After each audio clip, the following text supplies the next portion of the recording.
कैसे हो प्यारे साथियों, आप सभी का स्वागत है आज के इस सेशन में। और आज हम बात करेंगे नेट जेआरएफ को लेकर के एक बेसिक इन्फॉर्मेशन की यह वीडियो है। यदि आप यूजीसी नेट जेआरएफ के एग्जाम देना चाहते हैं, यदि आप पीएचडी करना चाहते हैं और असिस्टेंट प्रोफेसर बनना चाहते हैं, तो उसको लेकर के क्या मिनिमम क्वालिफिकेशन है, उसको लेकर के यह एक वीडियो है। तो आप जानते हैं कि हमने एक पूरी एक श्रृंखला शुरू की है जिसमें हम सभी एग्जाम के बारे में आपको जानकारी देते हैं, मिनिमम जानकारी जो होती है। तो अन्य जानकारी भी हमारे इस चैनल पर है, तो आप एक बार उनको भी गो थ्रू कर सकते हैं। हम आज नेट जेआरएफ के बारे में बात करेंगे। नेट जेआरएफ जुलाई 2024 जो अभी आगे होगा। सबसे पहले कोई भी व्यक्ति अगर एग्जाम देना चाह रहा है तो फर्स्ट क्वेश्चन कि इसकी एलिजिबिलिटी क्या होगी, इसकी योग्यता क्या होगी। तो सबसे पहली कंडीशन क्या है कि आपका पीजी फाइनल होना चाहिए, पोस्ट ग्रेजुएशन की डिग्री आपके पास होनी चाहिए।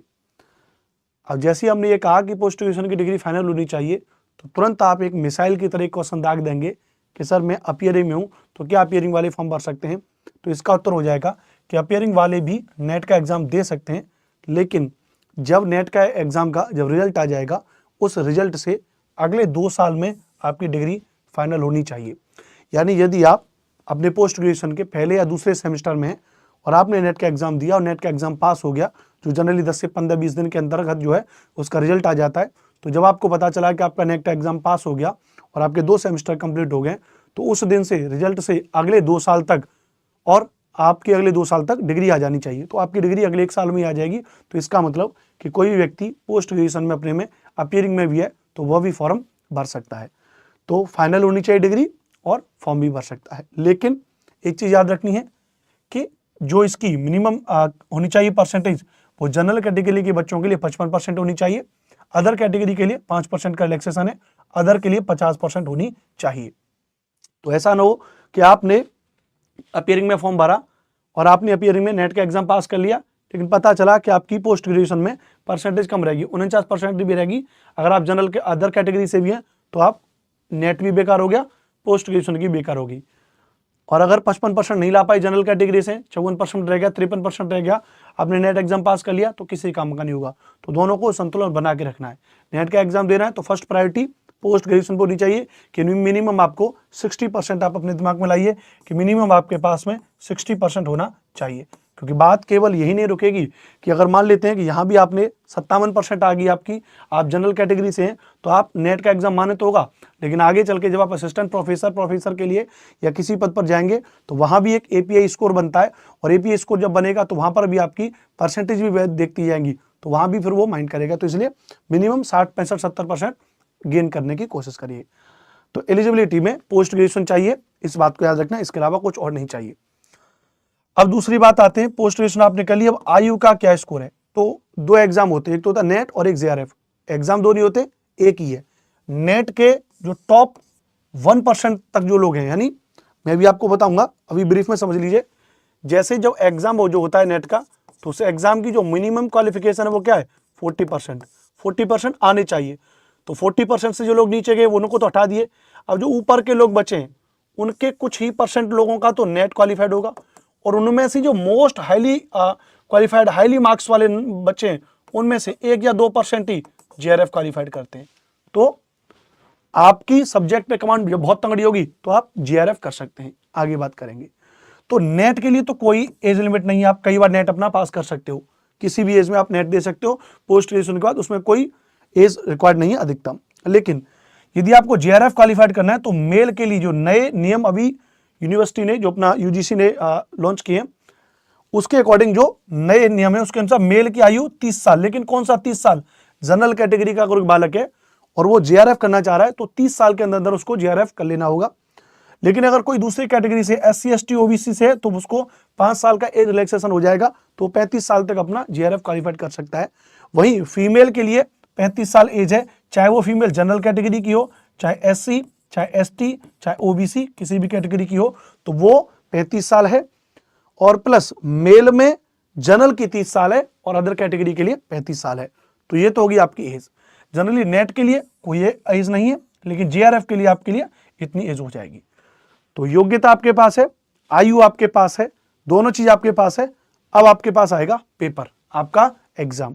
तो एग्जाम की जब आप बात करोगे तो एग्जाम पैटर्न क्या होगा? तो एग्जाम पैटर्न में सबसे पहली बात समझना, 2 पेपर होंगे आपके। कितने? 2 पेपर होंगे, मतलब खंड 2 होंगे। एग्जाम तो एक ही होगा, उसमें 2 खंड होंगे। एक होगा जनरल पेपर का जिसमें 50 क्वेश्चन होंगे जो 10 यूनिट होती है, ध्यान रखना 10 यूनिट्स में पूरा आपका सिलेबस डिसाइड है। अगली बार जब हम वीडियो करेंगे तो उसमें पूरा सिलेबस भी डिफाइन करेंगे।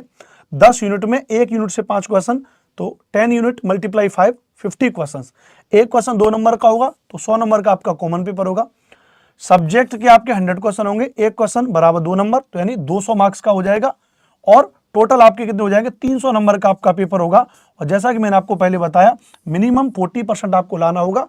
40% एग्जाम पास नहीं हो जाएगा, आपको सर्टिफिकेट नहीं मिल जाएगा, आप उस कैटेगरी में ऊपर आ जाएंगे। 40% से नीचे तो आपको फेल है, आपको जांच ही नहीं किया जाएगा। अच्छा, क्या पेपर में कोई नेगेटिव मार्किंग होता है? नहीं, नेगेटिव मार्किंग नहीं होता, खूब तुक्का मारो, यही आपके दिमाग में आया होगा। नेट का एग्जाम तुक्का मारने से पास नहीं होता है। किसी भी विषय का विशेषज्ञता जब तक आपके पास नहीं होगी, आपने उस विषय में ढंग से गहराई से नहीं पढ़ा होगा, कॉन्सेप्ट को नहीं समझा होगा, उसकी प्रैक्टिस नहीं की होगी, उसको एक समझा नहीं होगा प्रॉपर तरीके से सब्जेक्ट को, तब तक आप नहीं होगा। आपको लगा होगा नेगेटिव मार्क नहीं है, तुक्का मार दो 10-20 नंबर का, नहीं, बहुत हाईली एग्जाम होता है। क्यों? क्योंकि 2018 से पहले नेट के एग्जाम के बारे में एक बेसिक जानकारी दूं। 2018 से पहले इसको सीबीएसई कराता था, तो उसका लेवल हल्का था। 2018 के बाद उसको एनटीए कराने वाला, नेशनल टेस्टिंग जो टीचिंग एजेंसी है, अब वो आपको पता है बहुत हाई पेपर के लिए जानी जाती है। तो एनटीए ने जब कराना शुरू किया तो सिलेबस भी बदल गया, क्योंकि पहले सीबीएसई के समय 3 पेपर होते थे, कॉमन पेपर 2 सब्जेक्ट के पेपर, बट 2018 के बाद 2 पेपर होने लगी, जैसे जो मैं अभी आपको बता रहा हूं, कॉमन पेपर, सब्जेक्ट का पेपर, पेपर का लेवल हाई। जैसे एक अभी सीटेट का एग्जाम होता है, सीटेट के एग्जाम को भी सीबीएसई कराती है, लेकिन अभी डिमांड चल रही है कि सीटेट के एग्जाम को भी सीबीएसई न करा के एनटीए कराए।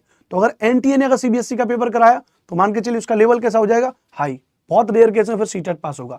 तो गवर्नमेंट इसको लेकर के ठीक काम कर रही है कि भाई जो आपका एलिमेंट्री एग्जाम है, भाई ये क्या है, सीटेट क्या एक सेंट्रल टीचिंग एग्जाम है भाई, केवल इसके बाद आप भर्ती परीक्षाओं में भाग ले सकते हो। तो जो प्रारंभिक एग्जाम है वो इस लेवल का होना चाहिए कि वही छटनी हो जाए, उसको अगर पास कर लिया तो इसका मतलब आगे की भर्ती को पास कर लेगा। अब सीटेट का पेपर हल्का बना दोगे, हर कोई इसको पास कर लेगा, आगे जाके फिर दिक्कत होती है। तो वो भी एक गवर्नमेंट का ठीक स्टेज है। फिलहाल हम वापस यहाँ आते हैं, एग्जाम पैटर्न को लेके बात कर रहे थे। तो 10 यूनिट आपके सब कॉमन पेपर के होंगे और 10 ही यूनिट आपके किस होंगे भैया, आपके सब्जेक्ट होंगे, नो नेगेटिव मार्किंग। योग्यता, आयु, एग्जाम पैटर्न, ठीक है। अब हम आएंगे पेपर कब होगा, पेपर के बारे में क्या क्या चाहिए, सब्जेक्ट हमारे पास तैयार होगी।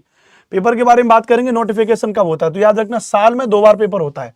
यूजीसी नेट का कब होता है, साल में 2 बार पेपर होगा। पहला जो पेपर होता है वो लगभग जून के आसपास होता है, दूसरा दिसंबर के आसपास होता है। कोविड के बाद थोड़ा 1-2 महीने का अंतर आता है, तो वो कोई दिक्कत नहीं है, ऐसा नहीं है, बिल्कुल फिक्स है। अब जो पेपर होगा वो होगा जून 2024 में होगा। अब जून में होगा तो इसका नोटिफिकेशन कब आ जाएगा, फॉरन मान के चलिए अप्रैल के आसपास, अप्रैल के आसपास इसका नोटिफिकेशन आ जाएगा। जब अप्रैल के आसपास इसका नोटिफिकेशन आ जाएगा और जून में इसका हो जाएगा, 10 से 15 दिन में क्या आ जाता है, रिजल्ट आ जाता है, याद रखना। एग्जाम लेवल कैसा होगा, तो एग्जाम लेवल मैंने बताया कि 2018 से पहले सीबीएसई कराता था, नॉर्मल था, लेकिन अब एनटीए कराता है, तो एग्जाम का लेवल कैसा होगा, सिलेबस कैसा है, हार्ड है। प्रॉपर 10 यूनिट्स आपको अपने सब्जेक्ट की पढ़नी पड़ेंगी और उसके आधार पर तब जाके चीजें आपकी होंगी, ध्यान रखना। अब अगला क्वेश्चन आता है कि आफ्टर नेट एग्जाम क्या होगा। तो आफ्टर नेट एग्जाम अगर आप बात करें आफ्टर नेट के बाद, तो अगर आपका आफ्टर नेट के बाद आपका फॉर एग्जाम्पल नेट हुआ, जेआरएफ नहीं हुआ, तो एक तो रास्ता है कि आप दोबारा से और सब्जेक्ट पे मेहनत करें, भयंकर तैयारी करें, आप अपना जेआरएफ क्वालिफाइड करें, है ना। या फिर नेट के बाद ही एक ऑप्शन है कि आप टीचिंग लाइन में आ सकते हैं, है ना, जो हमारा पेशा है, जो मैं आपको पढ़ा रहा हूं, ये क्या है, टीचिंग लाइन है। तो एक आप इस लाइन में आ सकते हैं, टीचिंग लाइन में। टीचिंग लाइन में क्या हो सकता है, एक तो होती है कोचिंग इंडस्ट्रीज, आप कोचिंग इंडस्ट्री में पढ़ा सकते हैं। आप किसी भी कोचिंग इंडस्ट्री में जाएंगे जो कोचिंग्स बच्चों को पढ़ाती हैं, आप उनको बताएंगे कि भाई मेरा इस विषय से नेट का एग्जाम है और मैं बच्चों को पढ़ा सकता हूं, तो आपको 40-50 हज़ार रुपये, 80 हज़ार रुपये, 1 लाख रुपये बढ़िया सैलरी, हैंडसम सैलरी मिल जाती है प्राइवेट सेक्टर में। दूसरा टीचिंग में एक और हो जाता है कि आप क्या कर सकते हैं, प्राइवेट यूनिवर्सिटी में भी आप जा सकते हैं, प्राइवेट यूनिवर्सिटी, साथ ही साथ आप गवर्नमेंट यूनिवर्सिटी में भी अप्लाई कर सकते हैं, तो वहां पर भी आपको एज असिस्टेंट प्रोफेसर आप पढ़ा सकते हैं। प्राइवेट गवर्नमेंट यूनिवर्सिटी में भी डायरेक्ट आप मतलब प्राइवेट में ऐसे ही जा सकते हैं, गवर्नमेंट में एज असिस्टेंट प्रोफेसर आप पढ़ा सकते हैं, आप कोचिंग इंडस्ट्री में पढ़ा सकते हैं बहुत सारे सब्जेक्ट पे कमांड होने के बाद में। या फिर इसके साथ आप क्या कर सकते हैं, आफ्टर नेट एग्जाम आप पीएचडी भी कर सकते हैं, और नेट के बाद अगर आप जीआरएफ करें तो जीआरएफ के बाद भी आपको स्कॉलरशिप मिल जाएगी, तो फिर आप पीएचडी कर सकते हैं, रिसर्च क्षेत्र में जा सकते हैं। तो कहने का मतलब काफी बड़ा एग्जाम है, काफी अच्छी चीज है, लेकिन इन सब में कॉमन बात क्या है, इन सब में कॉमन बात क्या है यहां पर कि भाई टाइम चाहिए आपको, सब्जेक्ट विशेष की आपके पास में प्रॉपर नॉलेज होनी चाहिए। तो ये था आज की एक वीडियो आपकी कि क्या होता है नेट जेआरएफ एग्जाम, योग्यता क्या होगी, सब कुछ मैंने एक एक करके चीजों को बता दिया। अब इसके बाद जो इसके अलावा और इसके टोटल सिलेबस है उसके बारे में आपको बताऊंगा। मेरा नाम अनुपम भारद्वाज है, मैं ज्योग्राफी विषय से और मैं आपको पढ़ाता हूँ। ऑप्शनल मेरा ज्योग्राफी रहा है, नेट एग्जाम मेरा ज्योग्राफी से है, और भी बहुत सारी चीजें ज्योग्राफी में पढ़ाता हूँ, मुझे बहुत अच्छा लगता है। तो यदि आप ज्योग्राफी एग्जाम को लेकर के कुछ भी जानकारी लेना चाह रहे हैं तो मैं आपको हमारी टीम का नंबर दे दे रहा हूँ 8755238500। ये हमारा मोबाइल नंबर है। अगर आपको net exam specially geography subject को लेकर के अगर आपको कुछ भी जानकारी चाहिए, अगर आपको मेरे खुद के हैंड रिटन नोट्स चाहिए तो आप मेरे हैंड रिटन नोट्स ले सकते हो, या आपको यदि हमारे प्रिंटेड भी नोट्स चाहिए तो सारे के सारे नोट्स अवेलेबल हैं आपके पास में, उनको आप यहाँ पे कर सकते हो।